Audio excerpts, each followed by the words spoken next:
Hello and welcome to Amigos IAS. I am Adnan. In today's segment, we'll be discussing Ramnath Kovind Committee report on One Nation, One Poll. Now, as you can see on the screens, this committee was formed last year, September 2023, and it finally submitted the report on the feasibility of simultaneous elections in India. So in this segment, we'll be discussing in detail about what are the recommendations given by this committee, how in India can we conduct the election simultaneously for Lok Sabha as well as the state assemblies, and also synchronize them with the local bodies, which is the panchayats and municipalities. So let's try to understand what are the proposed amendments they have discussed in this particular report, and we will also understand the electoral process in brief. So this should help you in also answering any mains question if they ask in the exam, apart from the prelims details also. So now in this report, what they have told is, yes, it is desirable in India.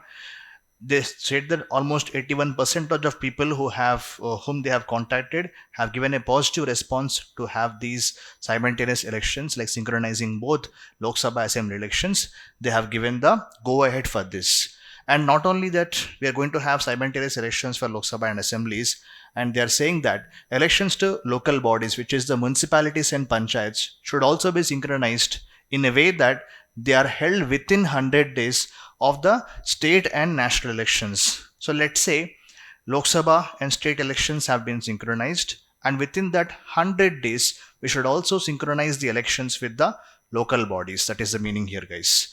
And to give the effect to this kind of recommendations, it's not directly possible. We need to amend the constitution.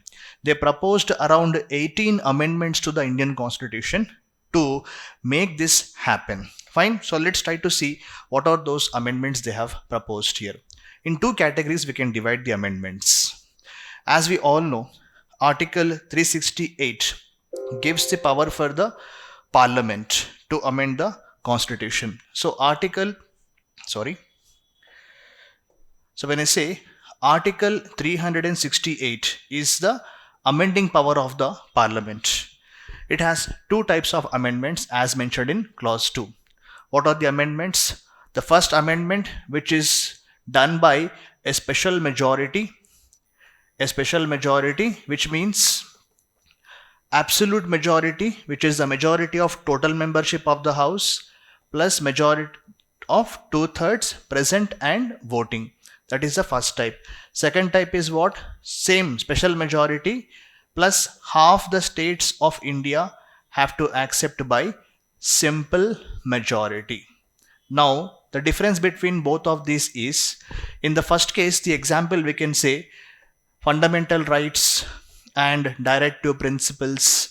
These can be amended just by the Parliament in this way. No need to take the permission of the states. But if any federal provisions are involved, we need to take permission of states. Half the states of India by simple majority also have to accept. That means election manner of president, removal of Supreme Court, High Court judges and their appointments, or any changes for the 7th schedule, which is the list 1, list 2 and list 3. These will require amendments to the constitution. So that means require the permission of the states. Now, don't be confused here. Some people say there is another amendment which is by simple majority. Maybe, but it is not considered as amendment as per Article 368, which means many things in the constitution can be changed by simple majority also.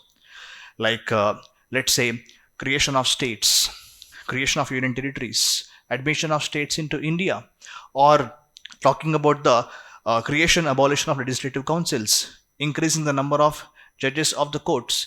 These can be passed by simple majority. They are technically not considered as amendments under Article 368. So why I'm discussing this? Because to have one nation, one election in India, we need to make two types of constitutional amendments. One, where we don't require the permission of the states.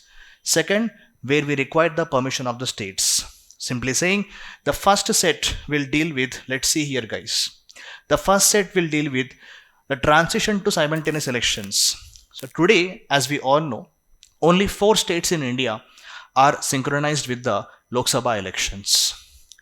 Andhra Pradesh, Arunachal Pradesh, Odisha, and Sikkim, these four states, are synchronized with the Lok Sabha elections. Same time elections will happen for their assemblies as well as the Lok Sabha general elections.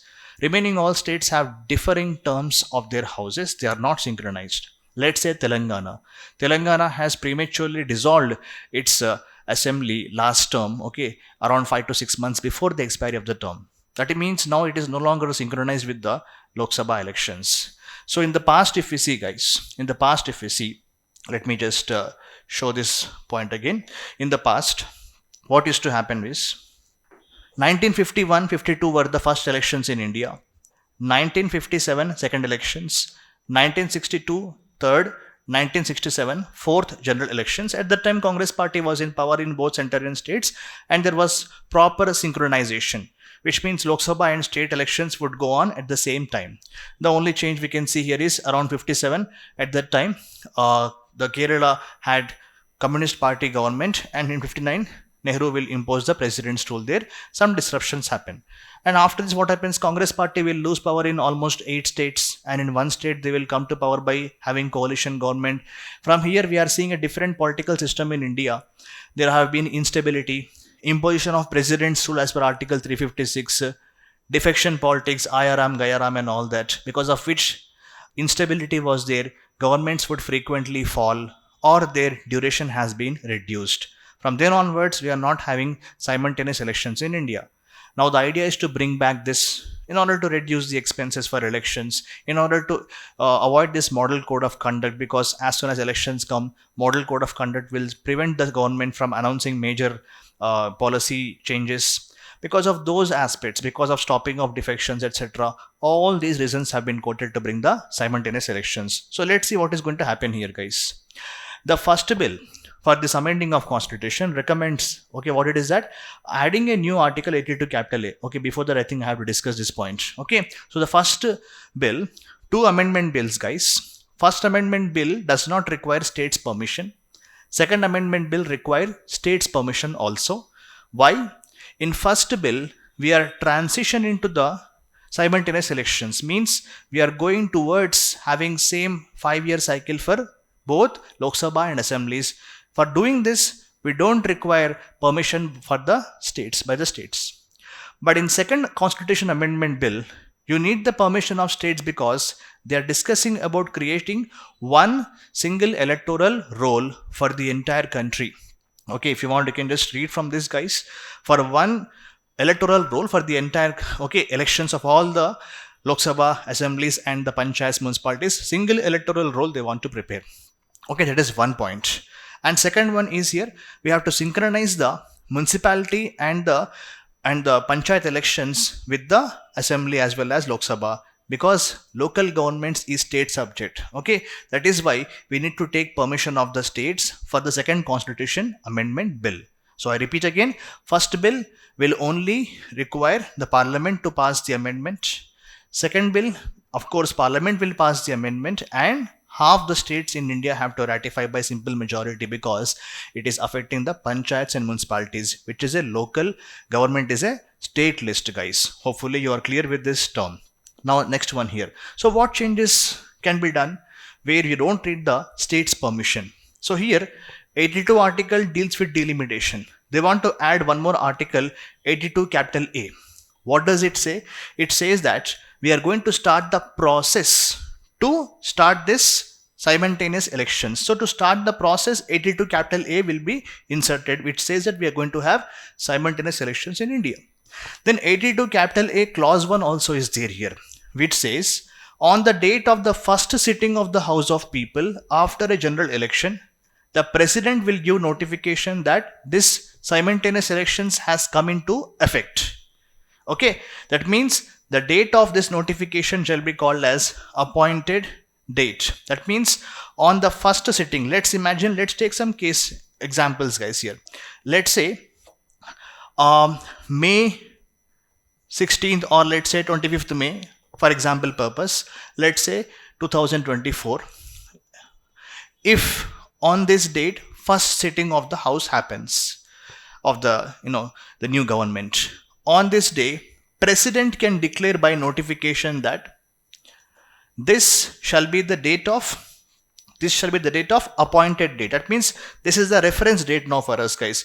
That's the reference date which we have to follow, because now the 5-year term will start. Okay, the 5-year term is going to start from the first sitting of the new general election. Okay, here it is going to happen, guys. It is Lok Sabha here. Fine. And now you see the point here. 82A class 2 says, state assemblies in any election held after the appointed date shall come to an end on the expiry of the full term of the House of People. What does it mean? It means, let us go back again to this point, guys. Let's say from here, the 5-year cycle is going to start. Now this date is called as appointed date. That means, guys, after these states, many states will go for elections in India. Let's say in 2025, let's say 2026, let's say some state has election in 2026. Okay, that is 2 years after the Lok Sabha has taken seat. No matter what it is, guys, because the appointed date is this. If any government is formed in any state, let's say any date after this, their term expire after the 5 years from here. Let's say, let us add 5 years here, guys. 25th May 2029, let us say. That means, for example purpose, that means even if a new state has got elections in 2026, you cannot add 5 years from then, guys. You have to add 5 years from here only, because Lok Sabha has sat on this day, first sitting, guys. That means no matter what state comes, let's say 2027, 28 also doesn't matter.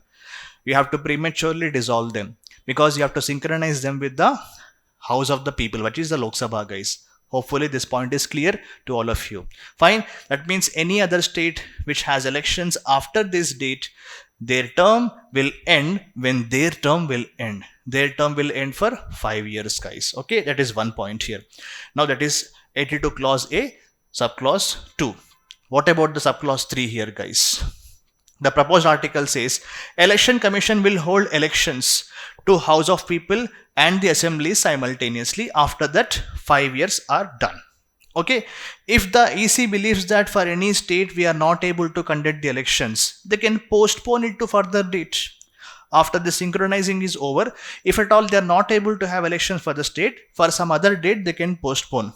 See here, it may recommend to the president that we can declare the election by an order that election to that state may be done at later date. It is mentioned in Article 82 capital A subclause 4. These are all proposed articles, proposed changes.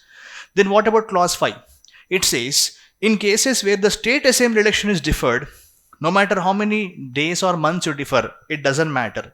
Okay, their term will end when the House of People term will be conducted. So let's imagine, guys, again let us come back to the example here. So if elections are to be conducted, let's say next 5 years is there covered. So let's say 2029 elections are going to happen. Now, because whatever the states have come before this, 28 or 27 or 26, whatever, they all will collapse on this date. And now India has to go for elections in this year. But let's say in some states some issue is going on, Manipur or whatever, and you are not able to have elections there. EC will say, okay, for after a few months, they are going to have elections there. No matter few months or few years, doesn't matter. Even after a few months, let's say in 2030, Manipur has elections. Doesn't matter. Their term will end when their term will end, which is like add 5 years here, guys. That means no matter your duration is lesser or higher, guys, you are synchronizing with this particular cycle, which is some states may not accept it. Okay, that is one aspect here. You may get doubt, what if Lok Sabha itself also collapses? I'll come back to that point. Just hold on. Okay, now the proposed bill also gives power to the Parliament to make laws, because 327 article talks about what? Parliament has the power to make any law regarding the conduct of elections, guys. And now you see here, it can give Parliament the power to make laws regarding Lok Sabha, Rajya Sabha and state legislatures, including preparation of electoral rolls and delimitation of constituencies. This is already there. Now what is being added here? Apart from this, the committee has told, in this article add one more point. What is that? Conduct of simultaneous elections. So a brief point here, guys. In our constitution, when I say part 15th of the constitution deals with the conduct of elections. So we have article 324 which says that the Election Commission of India has the ultimate power of superintendence, direction and control to have elections in India. Then this article talks about in India on the grounds of religion, race, caste and sex, nobody should be declared ineligible for their name to be there in the electoral rolls. Means in voter list, everybody's name has to be there. You cannot discriminate on these grounds. Then now the age for voting is 18 years. Everybody who is above this age will be able to vote. Then this article says what? Parliament has the power to make any law regarding the conduct of elections, preparation of electoral rolls, delimitation, etc. Then 328 talks about state also has the power to conduct the elections, make the changes in the laws regarding elections in the state. Then 329 says courts cannot interfere into the any kind of election disputes unless parliament or state provides for that. Okay, like delimitation orders cannot be challenged in the court. So these are the articles regarding elections. Now change is coming in this article also because apart from parliament making laws for the conduct of elections, okay, any changes apart from delimitation, apart from electoral rolls, now parliament has the power, okay, what, to have this simultaneous polls also. You can see here guys, parliament can make laws for the conduct of simultaneous elections also. Hopefully it is clear guys. Okay, any point of the class if you are not able to follow, please post a comment in the YouTube, okay, and I will be happy to clarify guys. Now what about the next one? When Lok Sabha or state assembly is dissolved before the full term ends. Natural doubt you may get. You are saying that states will have to synchronize with Lok Sabha. What if, let's say, all of them are synchronized, but Lok Sabha has collapsed? What happens in this case? Lok Sabha and assemblies will be there for 5 years, guys. Now here we have to come to the articles 83 and 172. Why 83 and 172, guys? Because 83 clause 2 and 172 clause 1, these talk about the duration of the houses of the Lok Sabha and the assemblies, guys. How much it is? Duration of the houses is 5 years as it is mentioned. Now a change is going to come here. What they are going to say, it is not just 5 years, guys. They are going to make some change here. I'll come to that point. They're going to call it as full term. That means the duration is not called 5 years. It's called full term, guys. Okay. By amending those two articles. These articles will be amended. Instead of 5 years, they're going to call it as what? They're going to call as full term. Hold on. Okay. If Lok Sabha or assembly is dissolved before this full term, then what is going to happen? Remaining period is called as unexpired term, and these articles will be added to tell that is going to be unexpired term. That means, let's say guys, if any government has collapsed within 2 or 3 years after formation, let's say a government has been formed and immediately after 2 years they have collapsed, Lok Sabha or assembly. How many years are left now? 3 years are left. These 3 years will be called as unexpired term. As you can see here, unexpired term it is called. The remaining whatever is there. So unexpired term is there, right? So now imagine Lok Sabha came, within 2 years government has collapsed, 3 years are left. Now what happens?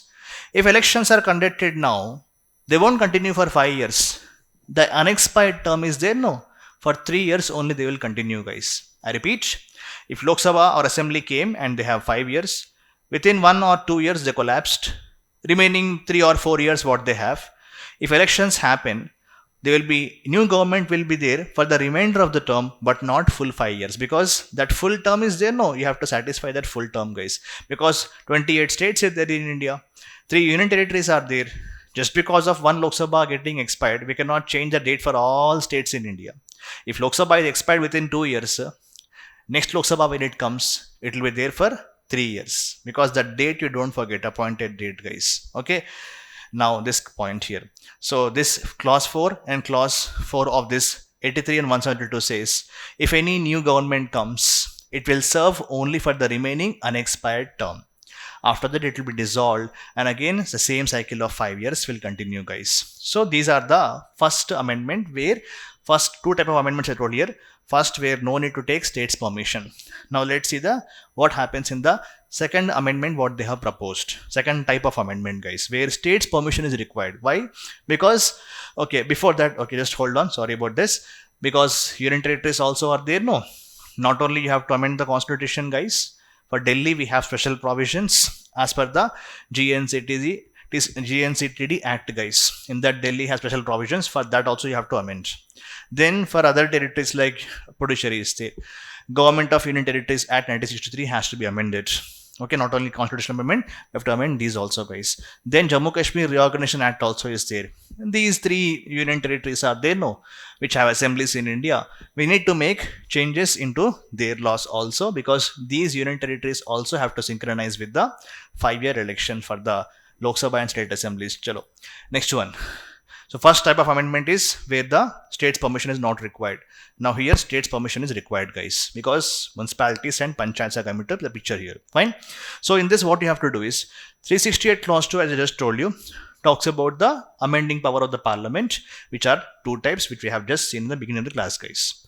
Now, because here what we are doing is we are saying that the Election Commission of India shall prepare the electoral rolls, same electoral roll for Lok Sabha, state, panchayat, municipalities. And as you know, for the states, electoral rolls are prepared for the panchayat municipalities by the State Election Commission, which is a separate body. It is not linked to the Election Commission of India. But now what you are saying, Election Commission of India should prepare this electoral rolls by consulting the state election commissioners. That means now state election commission's role will be reduced to only for consultation purposes. States may not be happy with this, guys.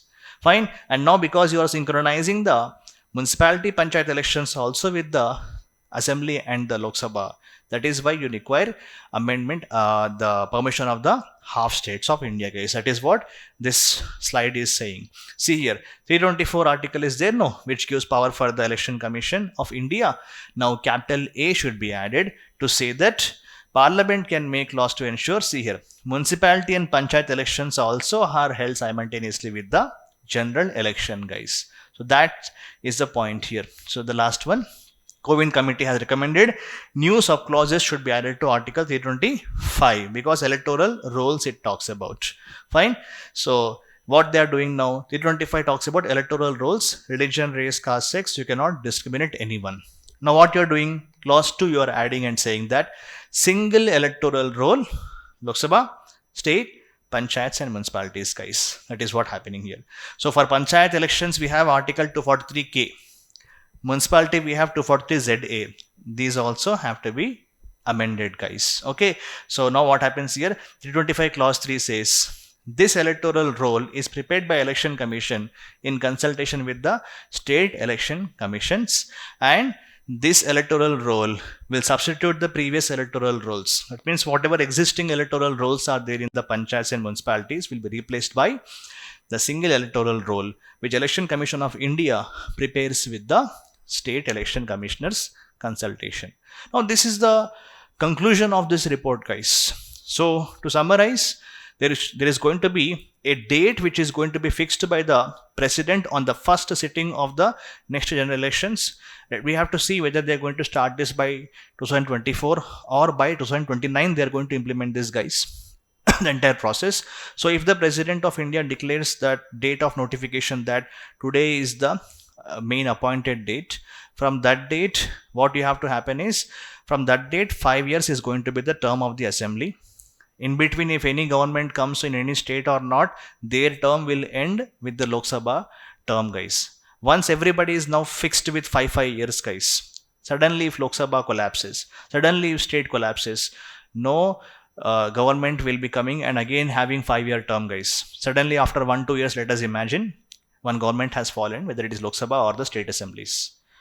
If they have fallen after 1-2 years, elections will happen, of course, as usual. But the only difference is they will not be continuing for 5 years. They'll be continuing with the 5-year cycle what we already have fixed, guys. So this is the conclusion of this topic. And obviously states are not going to be happy with this change because it's like a blow on the federalism. And most of the times, as the reports also say, one political party may get the advantage if elections are there for the entire India once. So these are the challenges in this, guys. So much more can be discussed later in some other class. So if you have any questions regarding the simultaneous elections, please post in the comments. I will see you another day with some other topic. Keep watching Amigos IAS. Thank you.